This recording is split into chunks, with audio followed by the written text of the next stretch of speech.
Tradition for Tevye and Fiddler on their roof is what keeps everything together.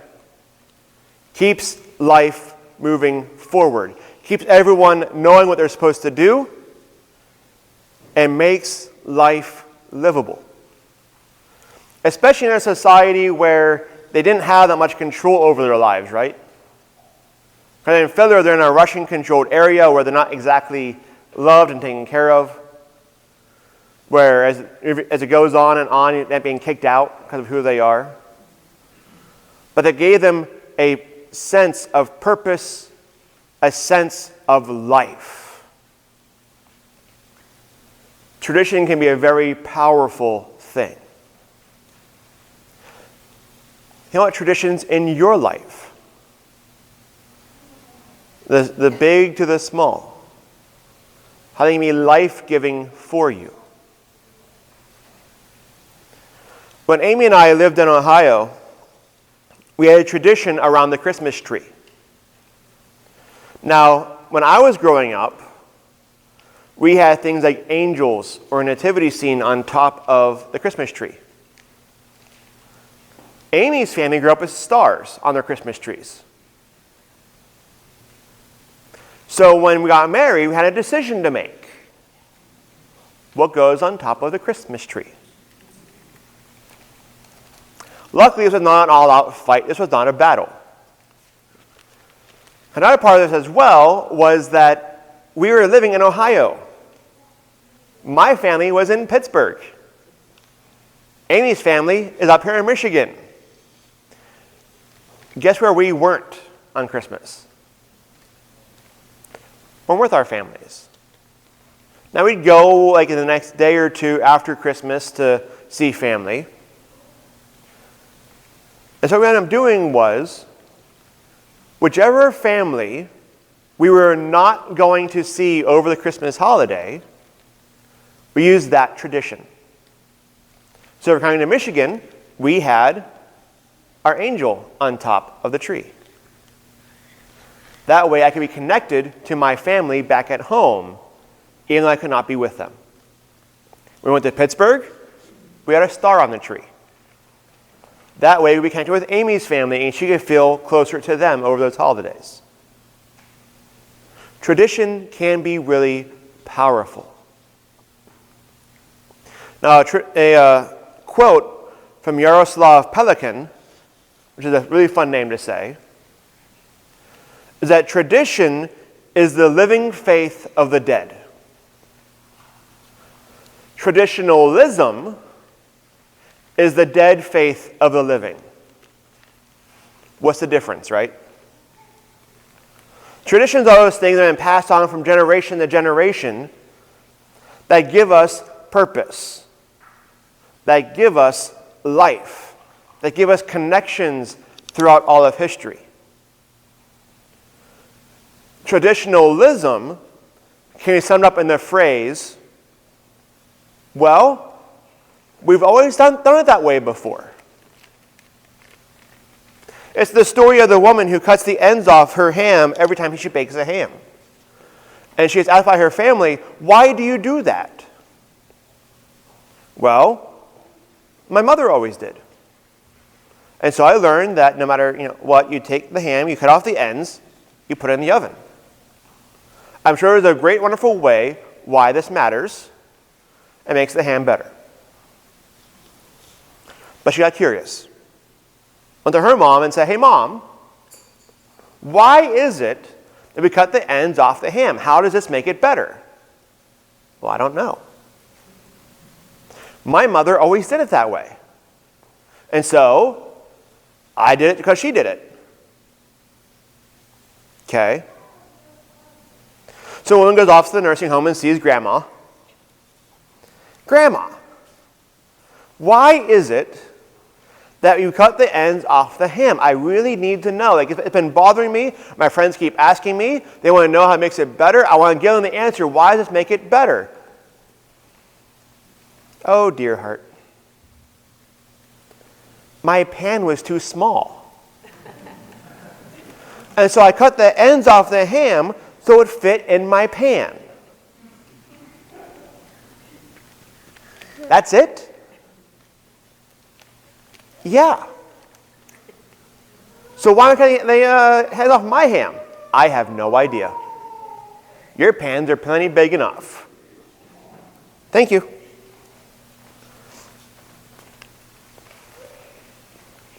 What we do matters. And I always said, back on Reformation Day, things keep on changing, right? Things have to change and adapt to the way that life is. But this is not to say we have to get rid of all tradition.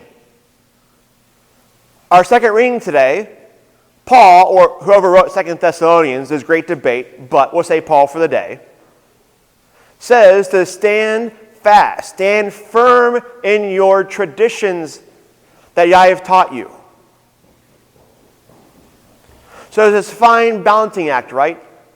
There's balancing act between what are the things that are a living tradition for us, the things that really impact our lives, and the things that we do just because. And of course, it's easy to figure these things out, right? Because we ask ourselves, why do I do this? If a really great reason, it's tradition. If the answer is, I have no idea, it has no bearing on my life whatsoever, that's traditionalism. We might be thinking today, what are the traditions that are so important to our faith? What are the traditions that really, truly matter? Because some things are very subjective, right? For me, I love liturgy. The big fancy word for how we have a worship service put together. To me, those things really matter because it's a way of moving through the salvation story. It's a way of entering into worship in a sense of forgiveness and of hope, of hearing the good word, having the meal together, of singing songs. It all matters to me. And so for me, it's very life-giving. For others, and for some of you in this room, it's not. It just isn't. It's just like, why do we do the same thing every week? We might change the words a little bit or change how the song goes, but can't we do something different? So for me, it's tradition. For someone else, it's not. So I try to think of things that maybe really, truly matter. So I have a few.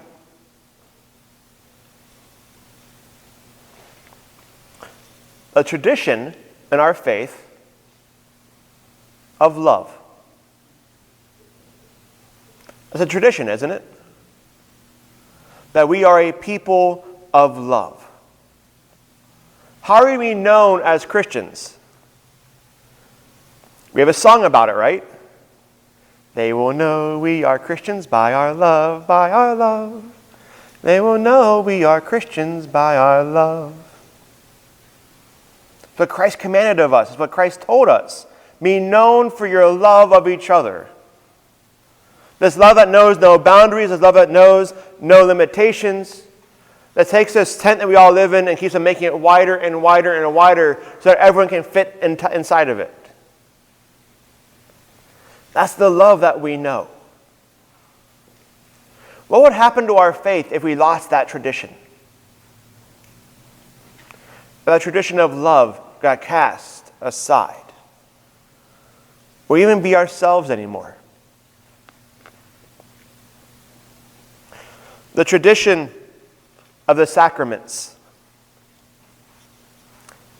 You're all in my confirmation class today. How many sacraments do we have? 2. Who can actually define a sacrament? That's the first part. Can you define a sacrament? Raise your hand. You all run back to confirmation class. We meet every other Tuesday in my office from 4 to 6. We're all going to squeeze in there. A sacrament is something that is commanded by God, has an earthly element, so it has stuff, and has the promise from God. So it's commanded, has God's grace and promise, has stuff to it. We've got 2 Rebecca was right. The former confirmation student. Teacher. Hey, Peyton. What are they? Baptism is right. And communion. Your congregation loves you very much. It is baptism and communion. Where we are washed in the waters of baptism. We are made new people. We die to sin. I cannot eat these. I have microphones.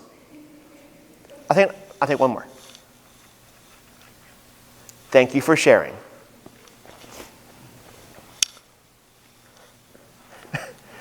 And baptism, where we die to sin and are born anew. It's a powerful tradition, isn't it? Where everyone gathers as a community and welcomes someone into the community of faith as well. It says, you are my brother, you are my sister. It can be a very powerful moment. And at communion, when we come forward and we receive the Lord's body and blood, we're reminded of Christ's sacrifice for us. We are reminded that we are made new, we are forgiven. Where we hold God in our hands and take Him into us. It's a powerful tradition that goes back. One has great value.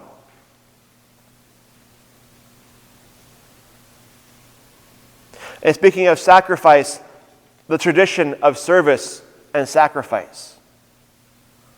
Of this God who's willing to empty Himself and come and serve us, wash the disciples' feet, die on the cross, create all of everything, and then be a part of it. And we uphold that tradition still, don't we? We are called to serve. We are called to sacrifice, to give of ourselves, our time, our possessions, of everything that we have and are. Consider the very first Christians that are described in the book of Acts, where they give up everything so that no one has to suffer, so that no one is without want. They would just give for each other so all are uplifted.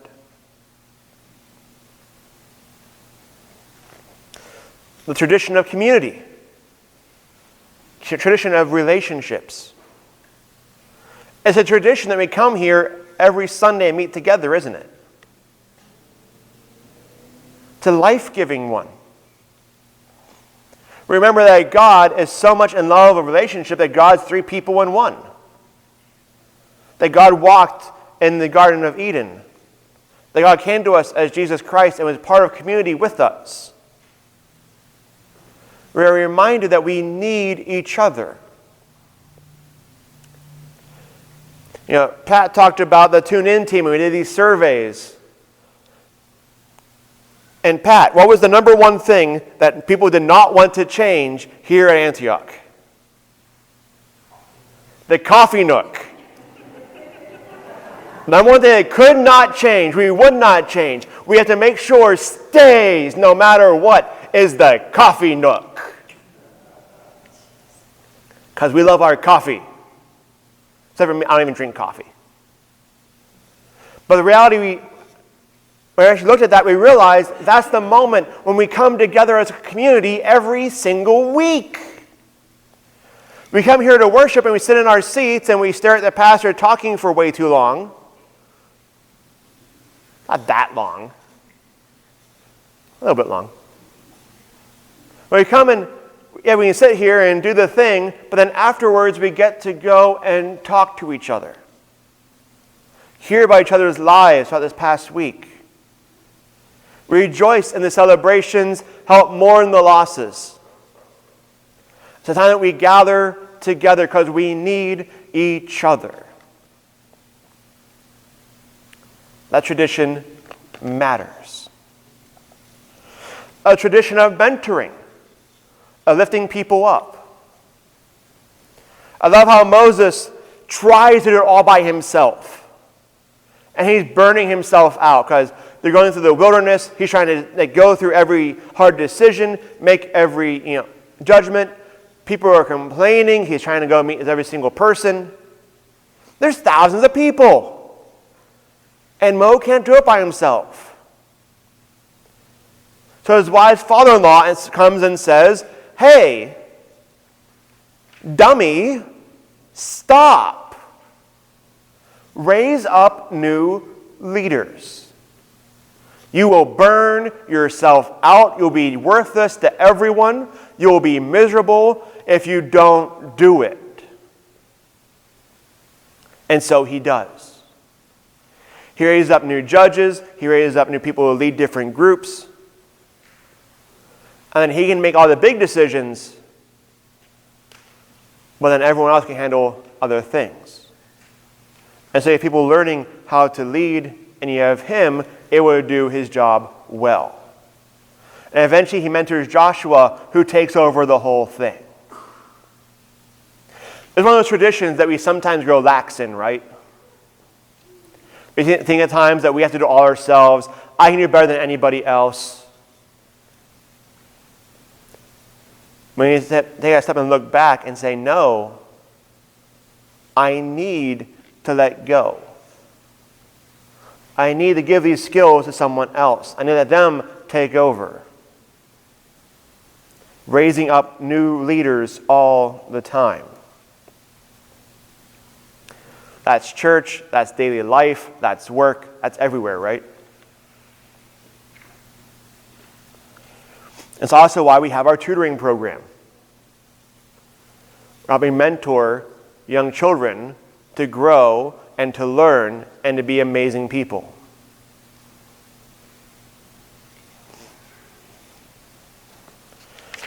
Tradition of hope. A people constantly in exile, a people constantly in persecution, and yet throughout scriptures, they still have hope, right? They can trust that God's going to keep on leading them. They are not alone. That through all trials and tribulations, we can have hope. Imagine our faith without hope. Well, won't it be a faith you're a part of?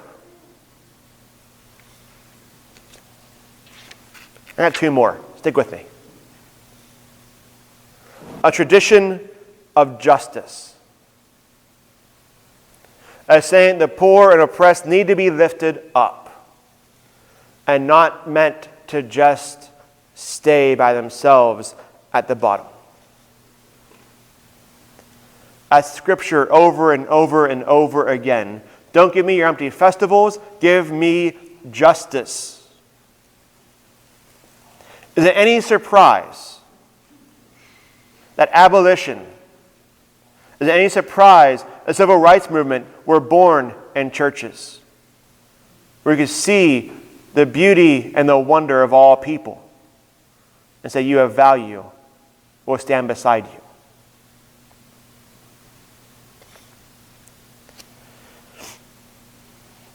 And the tradition of education,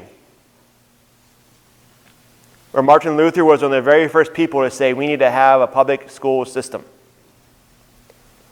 And the tradition that we keep on living out in all these ministries that we are doing and starting. The tradition that we're actually putting part of our huge identity on. That will keep on doing this. We see value in learning, see value in growth.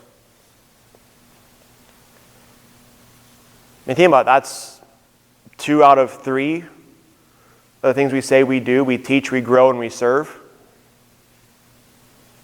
It's who we are. Tradition is life-giving. Tradition is great for setting boundaries which are healthy to say, here's who we are and here's who we're not. We have a tradition of love, so guess what? We're not going to be unloving. We have a tradition of hope, so we're not going to meet this world hopelessly and just thinking everything is going to go horribly. Tradition of service, so we're not going to think just about ourselves all the time.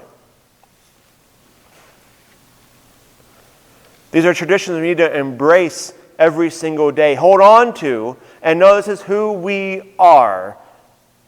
They give us hope. They give us purpose. They give us guidance. Traditionalism, we can get rid of. All those little things that we think matter because we've always done them before, not so important. But when tradition gives us life, when tradition gives us hope, when tradition helps us to be what we are meant to be, it is such a power for good.